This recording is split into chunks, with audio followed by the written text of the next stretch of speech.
or is this full-time MMA now? I love full-time MMA right now.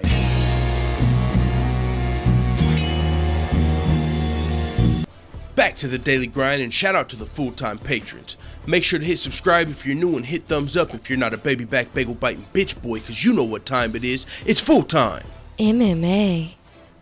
Germaine De Randamie is ready to return to action from ducking her motherfucking taco from Chris Cyborg, and she's eyeing a return to bantamweight against Raquel Pennington.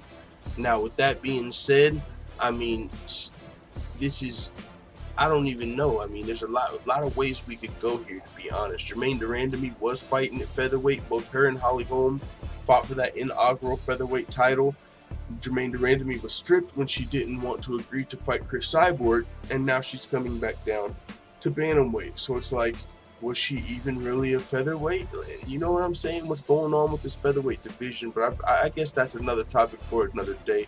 Germaine De Randamie is still able to make bantamweight, so even though she was the featherweight champion, she fought a bantamweight to win the title. She's going back down to bantamweight.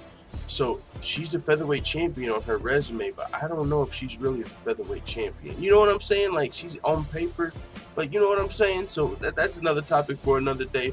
But she's looking to fight the bantamweight title challenger, Raquel Pennington, who's coming off of that pretty one-sided loss to Amanda Nunes. With that being said, this would be some good matchmaking as far as a fresh fight in the bantamweight division. Both of these girls ranked in the top 5. Is GDR? Did she lose her ranking due to inactivity? I'm not sure.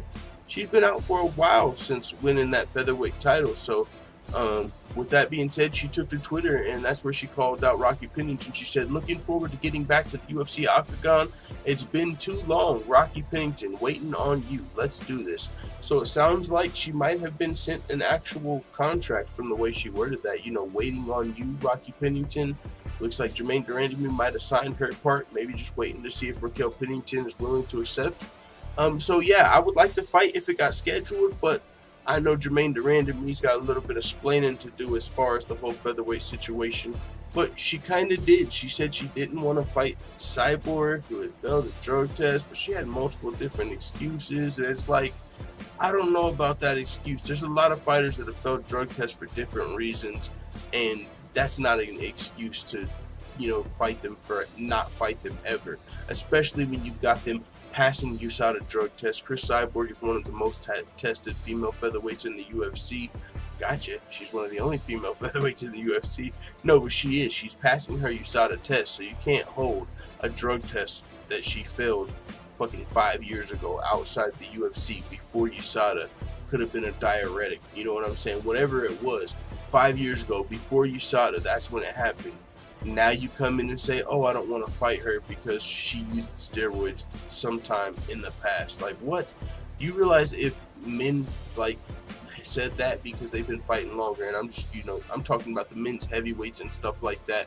I'm just comparing it because there's a lot more men that have had past with performance-enhancing drugs because it's been around longer. So that's why I'm comparing it here. But do you realize there would be no heavyweight matchups probably if people like DC or somebody said that? Like, you know, because it used to be encouraged back in the day. And some of these organizations outside the UFC, they encouraged it. So some of the guys that came over from Strikeforce or Pride, of course they had a performance-enhancing drug in their past. But when they're fighting through USADA, they've changed because USADA has strict drug testing. So you see their bodies change and whatnot, and they're not the same fighter. So you don't see people saying, oh, I don't want to fight him because way back in the day, he used to take a performance-enhancing drug. Even though he's not doing it today, he did it fucking 5 years ago, so I don't want to fight him. No fights would get made, so that's really not a valid excuse. But I mean, it is for her. That's how she felt like she used to not take that L to Cyborg and not lose her belt. She would rather get stripped instead of go out on her shield. And so it is what it is with that situation. But to be fair, she was a natural bantamweight. It looks like that's where she's going to be returning to. So I don't know, even as much as she might have looked bad in that situation, it's not going to really affect her fighting skills. You know what I'm saying? It's not like avoiding a fight with Cyborg is going to make you a worse fighter. So she still has a really good chance in the fight against Raquel Pennington. Be a great matchup. So if the fight gets made, I'll be tuning in. But hey, it is what it is. Let the full-time family know what you think in the comments. And before we go, shout out to all the full-time MMA white belts that have hit the subscribe button. Make sure you also hit the bell right next to it so you get notified every time we upload a new video. This is the hardest working MMA channel on YouTube. We provide daily updates. We do predictions, betting advice, songs, fantasy fights. We create all different types of MMA related content on a daily basis. We've also interviewed Aljamain Sterling, Sean O'Malley, Bruce Lutch-Medio, and Felony Charles Bennett all in just 1 year as an MMA channel. We're still small, but we're definitely one of the fastest growing on YouTube. So with that being said, if you want to see even more videos like this, make sure you check out the Full-Time MMA Dojo over on patreon.com.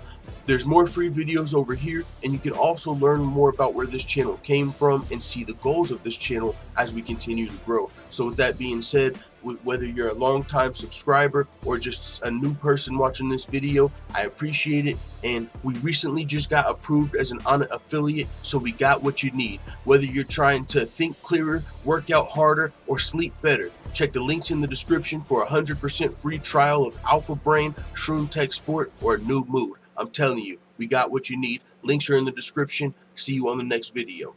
Da da da da da! It's the motherfucking DOG.